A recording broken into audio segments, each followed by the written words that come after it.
como precandidato a la Secretaría General del Partido Aprista Peruano. Conocimos hace algunas semanas, cuando terminó el proceso electoral de segunda vuelta, de primera vuelta, mejor dicho, que el APRA no terminaba bien parado en estas elecciones y pasaba una crisis, como se le ha denominado, electoral, más que una crisis partidaria.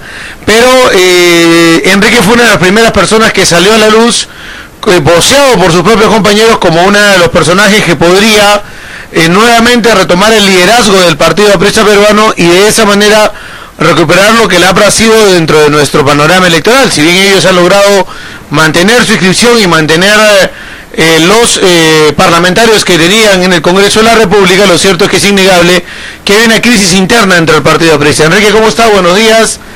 ¿Por qué meterse o tomar esta papa caliente? Porque primero lo colocaba usted como una especie de reorganizador, una especie de persona que iba a hacer un análisis del estado situacional del APRA, y ahora ya está como precandidato a la Secretaría General. Buenos días. Muy buenos días, Fernando. Un saludo a todo Tacna. En realidad, el Partido Aprista tiene que tomar los resultados electorales últimos como un mensaje de la población, en el sentido de que su trabajo político y partidario tiene que tener algunos cambios.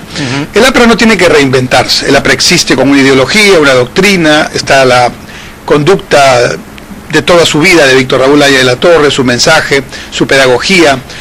Entonces, lo que tenemos que hacer es retomar esos aspectos esenciales del trabajo político aprista que hicieron que durante todo el siglo XX estuviera vigente, con una agenda que proponía temas para la gente y que proponía temas de justicia social y de democracia. Esa es la primera tarea. Y lo segundo es, ya en el terreno práctico de la acción política, cambiar algunos métodos para que esta tarea, que es la principal, la de acercarse a la gente, la de tener una clara política de izquierda democrática, que es la posición política del APRA, también sea percibida así por la población, por el ciudadano de a pie, de manera tal que podamos realmente también en el siglo XXI hacer unas propuestas para el país en su conjunto que sean consideradas interesantes por la población. Entonces, para hacerlo, tenemos que hacer algunos cambios internos, porque no solo los resultados últimos, sino la práctica política de los últimos tiempos ha venido muchas veces poniendo al partido en noticias de división, en noticias de discusión interna, que sin duda nos han hecho mucho daño. De manera que no hay que analizar esto solamente en función de los últimos resultados, sino de criterios que deben ser modificados, y a eso yo le llamo renovación. Renovación no es solamente cambio de personas, sino cambio de actitudes, de métodos, renovarnos en el espíritu de Haya de la Torre, renovarnos en el criterio de trabajar como un partido 24 horas al día y no solamente cada vez que hay campaña electoral, renovarnos en el sentido de que tenemos que abrir espacio a otras compañeras y compañeros jóvenes y menos jóvenes que no han tenido su oportunidad, renovarnos en el sentido de descentralizar el partido. No es posible que el Partido Aprista, que es un partido que estuvo desde el principio enarbolando las banderas de la descentralización, tenga hoy día un manejo en la práctica bastante centralizado con Lima. Y esto es algo que hay que corregir y se puede corregir. De manera tal que estos criterios, junto con los de transparencia, junto con los de cero aceptación a la corrupción y cualquier tipo de delito, son los aspectos que hay que poner en práctica, de manera tal que primero los militantes, que andamos un poquito evidentemente tristes y desmoralizados con lo que pasó, pero después la población en su conjunto perciban que hemos tomado nota de la llamada de atención y estamos haciendo los correctivos necesarios para volver a poner al Partido Aprista como el partido del pueblo. ¿Cómo hacer para que el APRA o los apristas no circulen alrededor de Alan García, o del nombre de Alan García? Alan García ha sido líder, 2 veces presidente de la República. Alan García es un líder indiscutible del Partido Aprista y yo diría de la política peruana. Él ha decidido, en un gesto que lo enaltece, renunciar a la presidencia del partido y pedir, creo que es un pedido sincero, que haya una auténtica renovación. Eso significa que los dirigentes nacionales que han estado los últimos años manejando el partido ya lo hicieron, pero tienen que darse cuenta que ahora tienen que abrir espacio a otros compañeros para que se puedan desarrollar los cambios necesarios, algunos de los cuales ya mencioné. Alan García encontrará la manera de seguir participando, haciendo política, eso lo va a hacer toda su vida, es digamos, algo innato en cualquiera que hace política y mucho más en él, y estoy seguro que encontrará la forma de seguir dando su consejo, brindando su experiencia, pero en la parte ejecutiva de la acción política creo que son otros los compañeros que tienen que tomar. García ha anunciado, creo que se va a vivir a España, ¿no? Le di en Caretas una temporada. Él está ya en España, él está viviendo en Madrid y está desarrollando una tarea académica en la Universidad Complutense, y se va a dedicar por un tiempo a esa tarea, y está muy bien.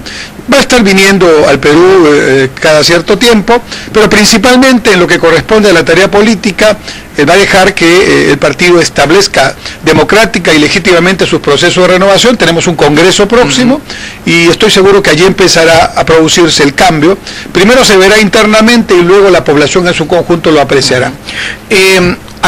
Según Enrique Cortejo, ¿hacia dónde apunta el APRA? Porque desde las épocas de la Torre, los mártires del APRA, fue un partido proscrito, digámoslo así, perseguido, ¿no es cierto?, con sus bases en el antiimperialismo del APRA, pasando varias etapas de persecución hasta llegar a la constituyente del 79 con Haya de la Torre como presidente de la misma, logrando luego de unos años el gobierno con Alan García, tratando de repente de implementar ese pensamiento. No fue muy bien, principalmente en el plano económico, regresando a un nuevo gobierno con una mentalidad totalmente diferente, más liberal de repente, por mencionarlo así, y terminando casi bordeando el 5% en las elecciones, y en una alianza con la derecha, con el PPC.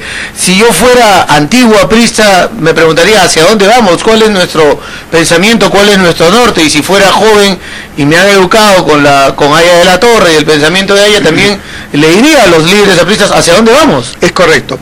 Uno de los principales temas que tenemos que abordar una vez que se constituyan las nuevas autoridades del partido, en un congreso ideológico y de actualización doctrinaria, es definir claramente qué significa ser de izquierda democrática hoy y qué tiene que hacer el APRA en ese camino. Eso para mí significa lo siguiente, que nosotros somos un partido desde su origen demócrata y que lucha por las libertades. No es un partido que busque dictaduras, autocracias ni procedimientos parecidos. La democracia y la libertad es una bandera no negociable en el APRA, pero la otra bandera de igual importancia es la búsqueda de la justicia social. Cuando el partido aprista en los 20, en los 30, en los 40 buscaba la justicia social, tuvo la virtud, Haya y quienes lo acompañaban, de poner una agenda de justicia social en ese momento que era claramente percibida como tal por la gente. El partido nació como un frente único de trabajadores manuales e intelectuales y se interesó por lo que esa gente en ese momento necesitaba. Lucha por la jornada de las 8 horas, ahí estuvo el APRA. Lucha por libertades sindicales, ahí estuvo el APRA. Constitución de la seguridad social como derecho y como sistema en el Perú, allí estuvo el APRA. Voto de la mujer, allí estuvo el APRA. Educación gratuita, allí estuvo el APRA. Bandera de la descentralización, bandera de la integración continental, son todos temas en los que el APRA ha estado presente, liderando o acompañando en la lucha de ese proceso. Eso hizo que con toda legitimidad nos denomináramos, y la gente misma nos denominaba el Partido del Pueblo, porque el pueblo sentía que esos eran los temas que le interesaban. Y ahora, en los últimos años, yo diría en los últimos 20 años, quizás, es una hipótesis mía que pongo al aire, quizás por el ánimo de ser gobierno, legítimo también en democracia y desde el punto de vista político, quizás por el deseo de corregir los errores económicos que cometimos en el primer gobierno. Entonces hicimos un gobierno el 2006-2011 que yo no creo que ni el más férreo opositor del partido aprista pueda decir que en lo económico fallamos, al contrario. Y ahora más con los 5 años del presidente Humala como comparación, hemos tenido la tercera parte del presupuesto que Humala ha tenido, y hemos hecho claramente muchísimo más obra que ese gobierno. Pero la pregunta es, ¿por qué si se hizo obra carreteras, digamos, se hizo trabajo en la carrera pública magisterial, se universalizó la lucha contra, digamos, el analfabetismo, se vacunó, se generaron 3,5 millones de empleos, se creció al 7% promedio, y eso no solamente fue porque los precios internacionales eran altos, sino porque hubo gestión, hubo estrategia, hubo equipo, hubo seguimiento. La pregunta es, ¿por qué si se hizo todo eso, la gente no votó por el APRA ahora?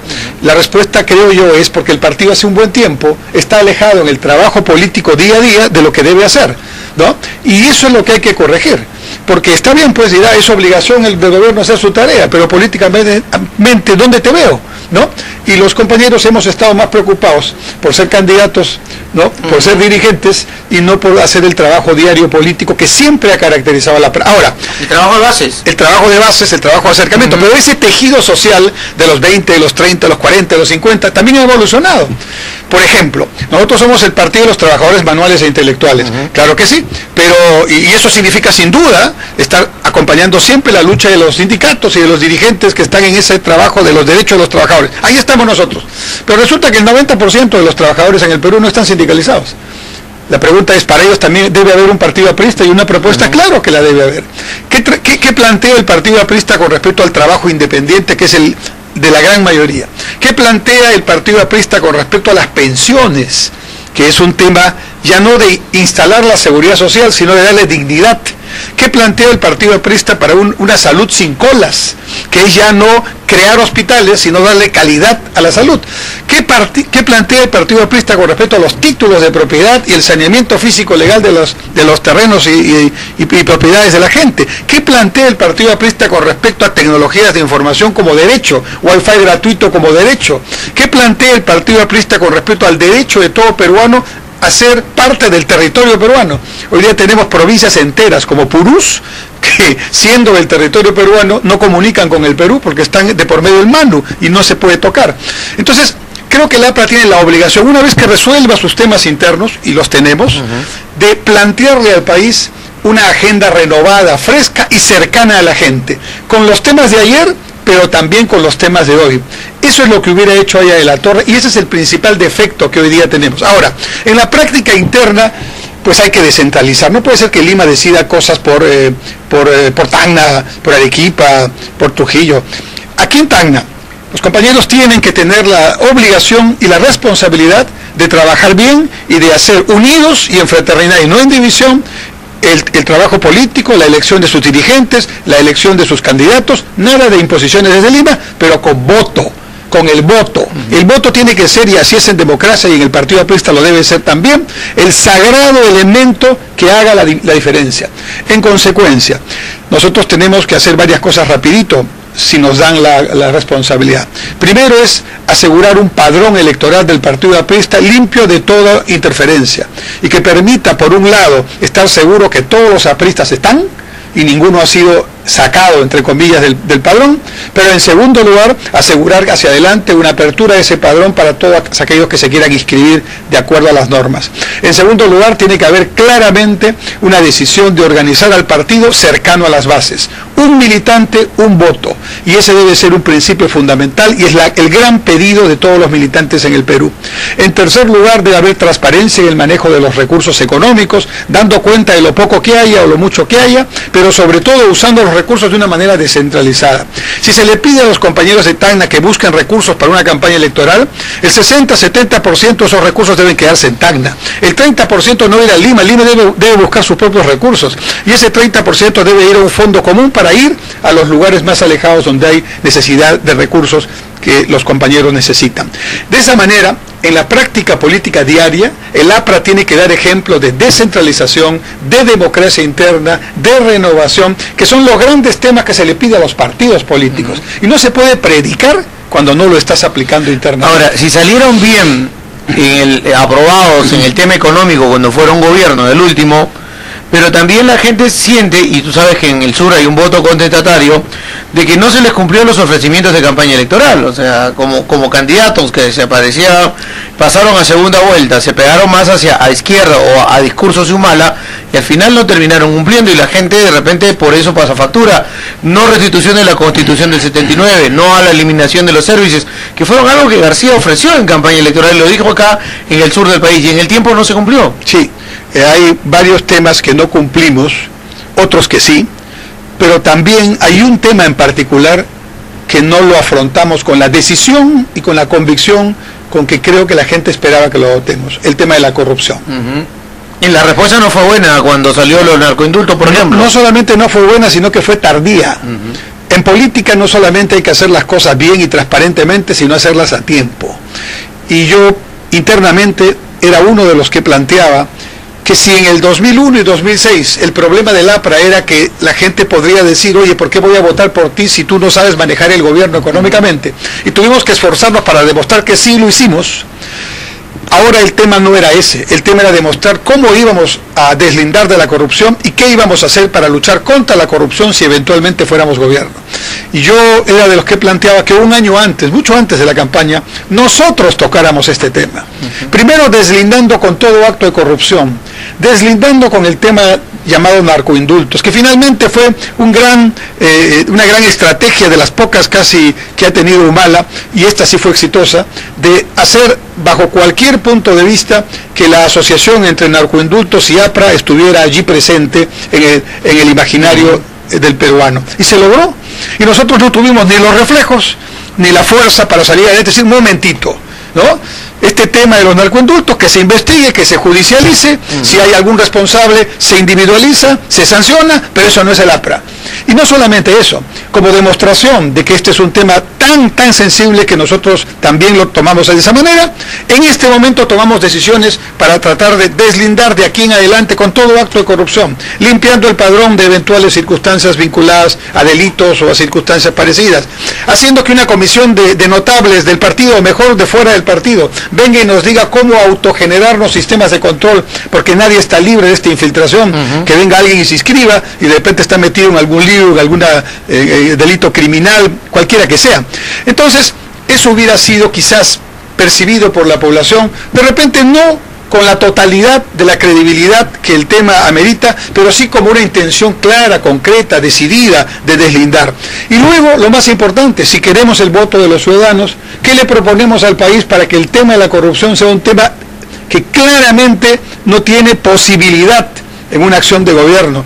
Evidentemente, procuradurías no dependientes del Ministerio de Justicia y autónomas, ¿no? Evidentemente, sanciones muy drásticas y mucho más drásticas a funcionarios corruptos, Contraloría descentralizada, para que la Contraloría haga concurrentemente el trabajo y no esté llegando tarde cuando ya se produjo el problema. En fin, acciones que permitan claramente decir, con la corrupción, cero tolerancia. Creo que eso faltó. ¿Y cómo, regresando al APRA, y al APRA de provincias principalmente, cómo hacer para que no haya los problemas internos que hay dentro del APRA cuando al final terminan siendo tan pocos? La mayoría de los antiguos apristas casi se han retirado, ¿no? Tienen participación en su momento dando opinión, por ejemplo, en los medios de comunicación, pero la mayoría ya están en sus cuarteles de invierno y la gran mayoría de los que quedan también son hijos o nietos de apristas, porque hay que ver que es un tema también que se va heredando la afiliación aprista y algunos nuevos que entran ahí. ¿Cómo hacer para que ellos estén unidos y no divididos? No quiero decir 4 gatos, pero hay 4 acá, 4 acá, 4 acá que se pelean por la Secretaría General de Tacna, digámoslo así. O puede ser otra región, pero no se dan cuenta que unidos tienen que forjar que el partido vuelva a ser sólido, estructurado y contenga las líneas bases de los acuerdos partidarios que se puedan ir tomando. Primero, retomando lo esencial, distinguiendo lo urgente de lo importante. Lo urgente no es candidaturas, ni próximas candidaturas, etc. Lo necesario, lo importante es garantizar que el partido aprista vuelva a ser el partido cuya misión sustantiva es la justicia social y la democracia, no una circunstancia de organización determinada y menos individual o grupal. Eso es lo primero. Y el referente fundamental, el norte que nos tiene que indicar cómo hacerlo, es Aya de la Torre, su vida, su ejemplo. Primer tema. Segundo tema, una vez aclarado qué es lo importante y qué es lo sustantivo, vamos ahora a la práctica política interna.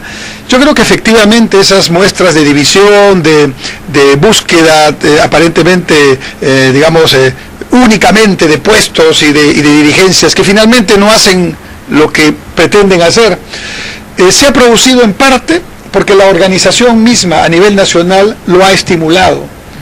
Al no aceptar las propuestas de provincias cuando llegaban los pedidos para ciertas tareas, al no, convalidar las decisiones que tomaban las bases para elegir a sus dirigentes o candidatos para el Congreso, para la alcaldía, para lo que sea. Entonces, hay un desgaste, hay un desánimo legítimo, porque la voluntad del pueblo aprista no ha sido escuchada. Y eso tiene que cambiar. Yo no estoy justificando la división, pero tengo que entenderla en función de hechos concretos, no es que se nos ocurrió empezar a hacer eso. Entonces yo creo que si empezamos por el padrón, lo liberamos de cualquier manipulación y lo hacemos un padrón digital que esté a prueba de balas y vigilado externamente. Si empezamos a descentralizar efectivamente, si empezamos a transparentar la acción política interna, si le damos virtualidad a la acción organizativa, si volvemos a trabajar en los locales y en los lugares donde tenemos bases, trabajando de cerca día a día con el pueblo y con los temas de la nueva agenda, entonces los compañeros, primero que tendrán pues que dejar la queja, el lamento y la división y ponerse a trabajar, y ahí nos va a faltar gente. Pero además los que se fueron porque estaban cansados o aburridos de ver esto que pasaba, yo estoy seguro que van a regresar a su partido, porque si el partido vuelve a tener esa mística y esa fuerza que siempre tuvo, no habría razón para que se alejen. Al contrario, yo estoy seguro, y así lo estoy viendo en todas mis visitas, que hay mucha expectativa de que algunos o varios de los temas que estamos planteando se pongan en práctica pronto. Pero, y van a mantener, porque era me parece un sano ejercicio de que la votación se haga por no solamente militantes, sino también ciudadanos que quisieran ir a sufragar en el proceso eleccionario interno del APRA. Van a continuar con esa costumbre, y yo te digo que es buena, pero me parece que en cierta medida un compañero que tiene una empresa grande lleva a todos sus trabajadores a votar y le voltea el tablero, o alguien que tiene una constructora lleva a todos a votar y le voltea el tablero, tiene dependientes también, sucede lo mismo. Sí, la intención es buena, es vincular la democracia de una manera muy clara a la acción política del partido, pero primero tenemos que saber bien quiénes somos. Ya. Y estando en ese conocimiento, creo que tenemos que tener la tranquilidad de que cualquier apertura, y la tenemos que tener al pueblo peruano, tiene que ser una apertura partiendo de una seguridad de quiénes somos, de querernos, de aceptarnos con nuestros errores y nuestras virtudes, y con esa tranquilidad mirar al resto para poder hacer el trabajo político que tenemos que hacer. Entonces, yo creo que el Partido Aprista va a dar buenas novedades y sorpresas en los próximos meses, porque percibo en la gran mayoría de militantes un deseo auténtico de volver a tener ese espíritu que hace que tú seas orgulloso de ser aprista y que no estés a la expectativa de un puesto o de una situación personal. Me han preguntado por acá si son de izquierda democrática, ¿por qué la alianza con el fujimorismo para integrar la mesa directiva? Ya, en primero, no hay ninguna alianza. Eso lo descarto totalmente. Lo que ha habido es una circunstancia que se da comúnmente en el manejo dentro de la política del Congreso. Allá hay 5 o 6 bancadas. Lo que se hace normalmente para darle maniobrabilidad política transparente sobre la mesa a la acción del Congreso, se generan espacios, ¿no?, de acercamiento. Eso se hace en las comisiones, eso se hace muchas veces en la mesa directiva, ¿no?, y eso se hace también en la acción concreta para legislar. Eso no significa que abdiques de tus posiciones, ni que dejes tu posición fiscalizadora, y menos que hagas una alianza. Hay un miembro de la bancada aprista que forma parte de esa mesa, y también hay, entiendo, otras tareas que se están concertando con todas las agrupaciones en la conformación de las mesas de las comisiones. Entonces, eso no es una alianza. Yo creo que el APRA tiene claramente una posición política con respecto a este tema, y creo que en el transcurso de los próximos 5 años la bancada aprista en el Congreso contribuirá a la gobernabilidad democrática, como lo ha hecho, ¿no? Yo he estado en el Congreso 8 años trabajando de jefe de la asesoría de la célula parlamentaria, conozco muy bien cómo se trabaja internamente y estoy seguro que estarán a la altura de las circunstancias. El APRA tuvo muchísimo que ver cuando Fujimori se fue, ¿no? Para lograr gobernabilidad y darle la posibilidad al entonces, ¿no? Congresista Paniagua para que se convierta en el presidente y del presidente se convierta en el presidente de la República. En ese tema estuvieron varios, pero los compañeros apristas del Parlamento estuvieron claramente haciendo su trabajo por la gobernabilidad. El APRA estuvo también cuando era oposición y habíamos perdido la elección en el 2001 en el Congreso, trabajando para darle gobernabilidad al gobierno del presidente Toledo, que llegaba con el presidente del Consejo de Ministros Dañino y el entonces ministro de Economía Pedro Pablo Kuczynski. Y le dio gobernabilidad no solamente dándole votos, sino generando un consenso en el Parlamento para que unas facultades que se pedían en la primera sesión de investidura se convirtieran en leyes esa misma noche. Y así fue, en materia tributaria. Y creando una comisión pro inversión dentro del Congreso y creando condiciones para acercar posiciones en temas regionales, en temas de proyectos de inversión. De manera que en la política hay que tener claramente distinguidos los actos políticos que apuntan a crear gobernabilidad y los actos vinculados a alianzas que tienen ya otros conceptos. Eso no está ocurriendo ni ocurrirá. ¿Cuánto puede durar este proceso dentro del APRA para tener un APRA sólido, caminando, un APRA digámoslo así, partidariamente respondiendo al país? De aquí a la constitución del Congreso, que ya viene en unas semanas, yo creo que tendremos unos primeros 6 a 8 meses de cambios importantes. Lo primero que tiene que pasar con los compañeros es que tenemos que tocar para creer. Tiene que cambiar el padrón, tiene que efectivamente cambiar la organización para descentralizarse y escuchar a las bases, tiene que empezar a verse el proceso por el cual el voto aprista es realmente escuchado. Eso va a durar unos meses. Y mientras tanto, yo creo que el partido tiene que hacer un trabajo paralelo de un congreso especial que no es este, sino uno nuevo. Será un congreso de ideología y actualización doctrinaria, donde habrá que discutir, por ejemplo, qué significa ser de izquierda democrática para el APRA en este momento, cuáles son las propuestas que le planteamos al Perú para acercarnos al pueblo peruano en diversos temas y cómo lo vamos a desarrollar. Y eso, sin duda, nos tomará, yo creo, un año y medio. Yo pienso que en 18 meses ya se va a ver un APRA diferente, que no es lo que algunos dicen, un nuevo APRA reinventado. El APRA no se reinventa, ya está inventado. Pero un APRA con sus aspectos esenciales retomados y con aspectos modernos incorporados. ¿Cuál es el proceso en este momento? Porque tú eres precandidato a la Secretaría General. ¿Cómo van a elegir? ¿Con militantes? Sí, ¿Cómo van a limpiar el padrón? De acuerdo a los estatutos, lo que tiene que ocurrir en este momento, de repente hoy mismo, se va a anunciar quiénes conforman el Tribunal Nacional Electoral, cuyos miembros han renunciado hace unos días, y eso es el primer paso. Una vez que estén definidos los nuevos miembros del tribunal, y espero que sea, repito, hoy o mañana, ¿no? A más tardar, entonces ese tribunal tiene que convocar inmediatamente a una elección de delegados a nivel nacional. Delegados, ya. Delegados. Esos delegados se eligen por voto universal de los compañeros, y esos delegados de diferentes lugares del Perú van a Lima a un congreso de 3 días, que está fijado en principio para 19, 20 y 21 de agosto, y este congreso define 3 cosas. Primero, cuáles son los temas en los que hay que hacer autocrítica, correctivos, esos correctivos cómo se expresan en cambios de estatuto que tienen mandato para hacerlos, y tercero, se elige allí a las nuevas autoridades. Ahí queda el tema de ese congreso. Y luego a partir de ese momento recién empieza el cambio, porque es el mandato de ese nuevo congreso y de las nuevas autoridades el que va a permitir empezar los cambios que hemos visto. Ya, o sea, empiezan con la autocrítica y terminan algo así como con la fumata eligiendo el Papa. Bueno, sí. Para poder sacar adelante el partido. Y espero que salga humo blanco pronto.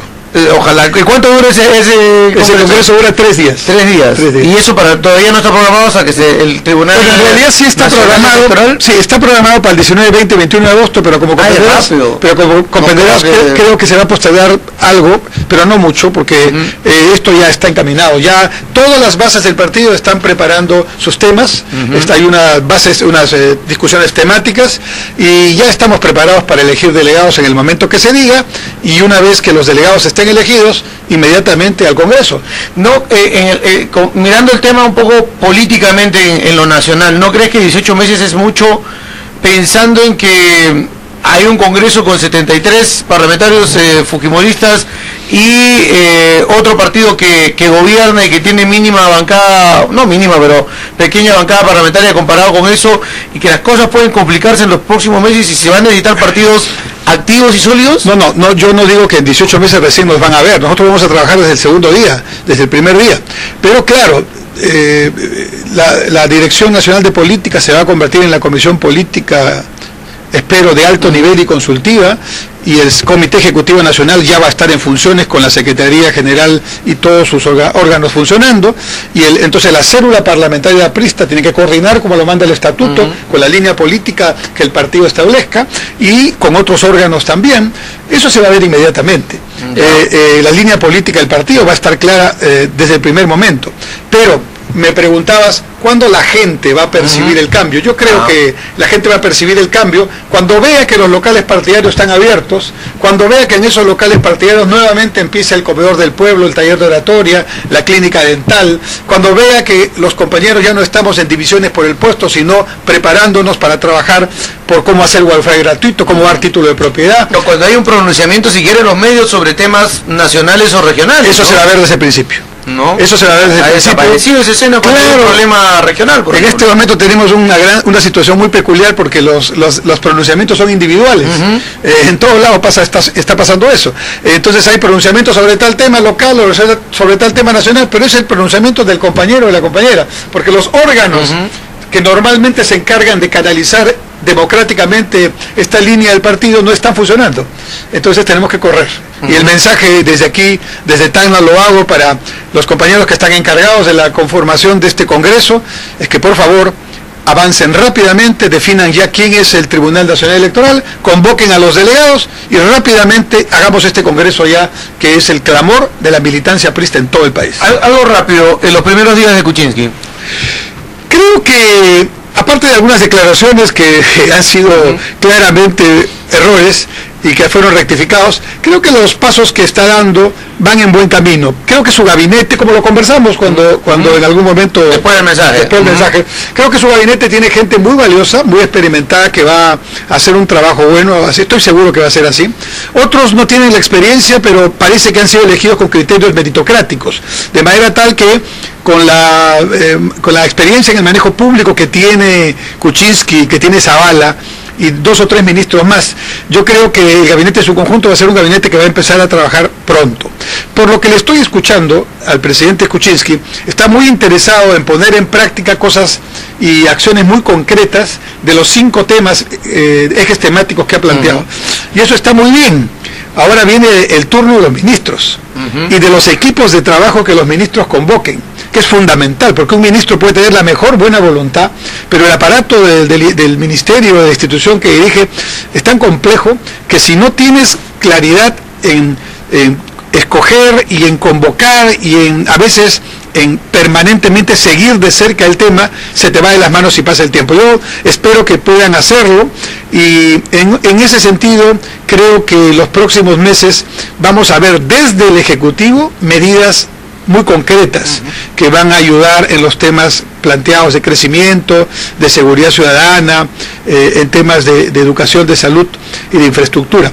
Ahora, el gran tema pues que nos provoca inquietud es la relación entre el Ejecutivo y el Congreso. Ahí vienen un conjunto de factores. Creo que aquí el papel clave lo tiene Fuerza Popular. Fuerza Popular tiene que definir cómo manejar su mayoría.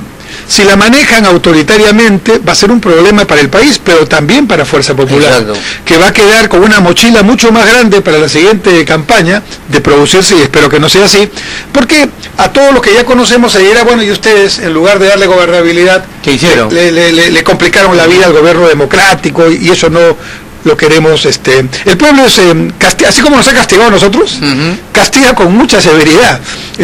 La gente a veces cree que el pueblo se olvida. El pueblo es muy sabio en la manera de votar, y yo creo que entonces Fuerza Popular tendrá que evaluar seriamente su futuro, para que su presente sea un presente que les dé futuro, para decirlo de alguna manera. El Frente Amplio creo que también tiene sus propios desafíos. El principal desafío es el desafío de su unidad. Ya veo por ahí que hay declaraciones, bueno, yo soy del lado de Arana, yo soy del otro lado. O yo soy yo. O yo soy yo, ¿no? Entonces, el Frente Amplio tiene que definir eso. Yo lo deseo, porque creo que el pueblo peruano y la democracia peruana necesita una izquierda radical, llamémosla así, que esté unida y que tenga planteamientos sostenidos, con contenido, ¿no? Ojalá que lo hagan. Ojalá que el liderazgo de Verónica pueda conseguir ese tema.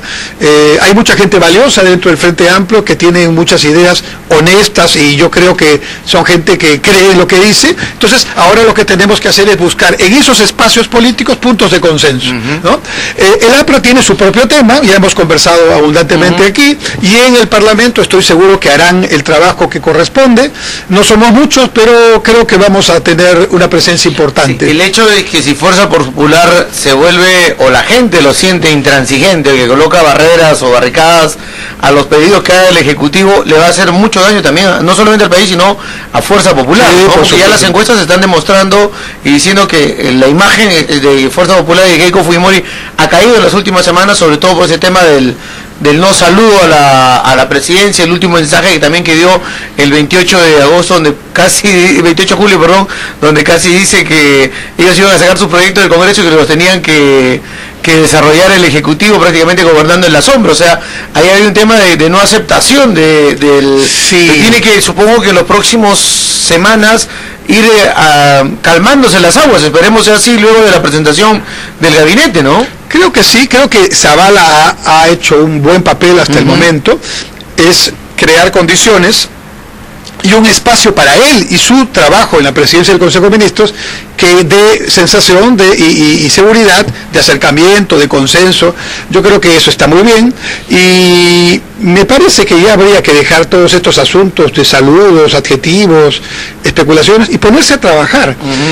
Si Fuerza Popular logra con esa mayoría y otras fuerzas políticas, por supuesto, avanzar en 4, 5, 6 leyes orgánicas, o tal vez algún cambio constitucional, que apunte a darle al sistema electoral, por ejemplo, una circunstancia de transparencia y idoneidad que no tuvo el último, por todo lo que sabemos.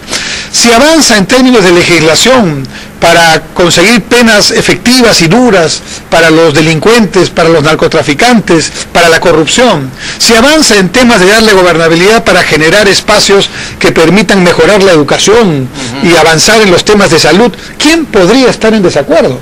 ¿No? Por eso cuando Kuczynski dio su mensaje y planteó sus sueños, yo inmediatamente puse un tuit y dije, el que el presidente tenga sueños y esperanza para el Perú no es criticable, al contrario. Ahora, su gobierno tiene que ponerlo en marcha y tiene 5 años para hacerlo, pero es tu tarea, y yo creo que la tarea de un primer mandatario es plantear norte, horizonte para el país.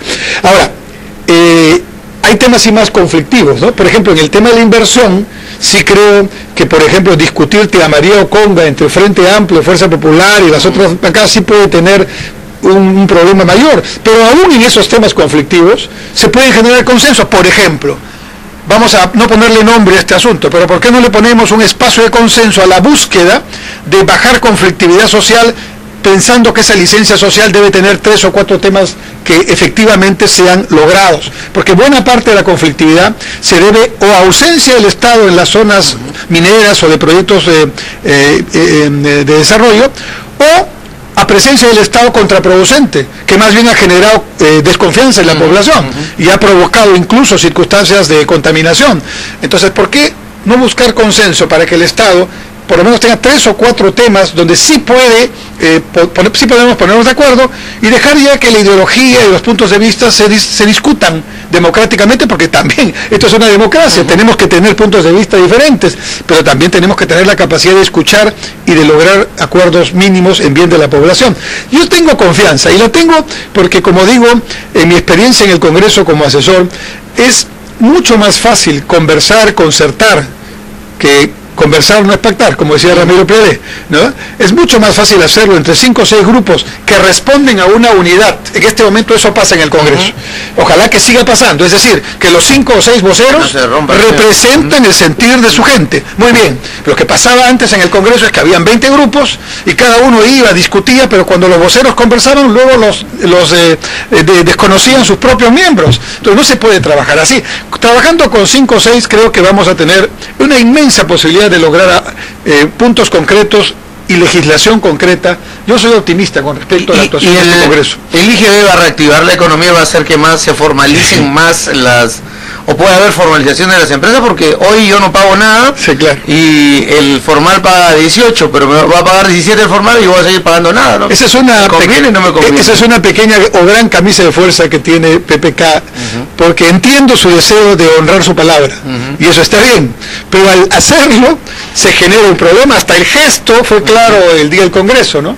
Tuvo que decirle, párese, ministro, y tráguese el sapo que le estoy... O sea, hasta el mensaje decía un poco lo que pasaba, ¿no? Oye, yo sé que esto va a ser complicado, pero tengo que decirlo porque no me van a decir que no cumplí lo que prediqué. Es un problema porque, para empezar, tenemos un déficit público cercano al 3%. No estamos entonces en una situación, no es que nos faltan recursos, pero estamos gastando un poco más, y eso es mérito de Humala, ¿no? Que lo que está ingresando. Entonces, segundo, estamos recaudando por impuestos provenientes de la exportación de materias primas la mitad de lo que recaudábamos antes. Y eso está afectando el canon y las regalías de todo el Perú. En otras palabras, en Cristiano tenemos la mitad de los recursos que teníamos hace 5 o 6 años, ¿no? Y con el doble de ofrecimientos. Entonces, en ese contexto, bajar un punto que son 3.000 millones de soles, ¿no? Para atender los temas de educación, de salud, de infraestructura, no me parece oportuno. No digo que en algún momento no pueda ser bueno, pero no me parece oportuno. Y claro, ha tenido en cuenta de decir un punto nomás, porque había hecho 2 en la campaña, ¿no? Y claro, efectivamente, pues el ministro Tornes se va a tener que tragar el sapo y cumplirlo. Entonces, ahora, ¿qué pueden hacer? Claro, van a tomar seguramente un poco de los recursos del Fondo de Estabilización Fiscal, que es posible. Si lo dedican a infraestructura y no a gasto corriente, creo que puede ser bueno.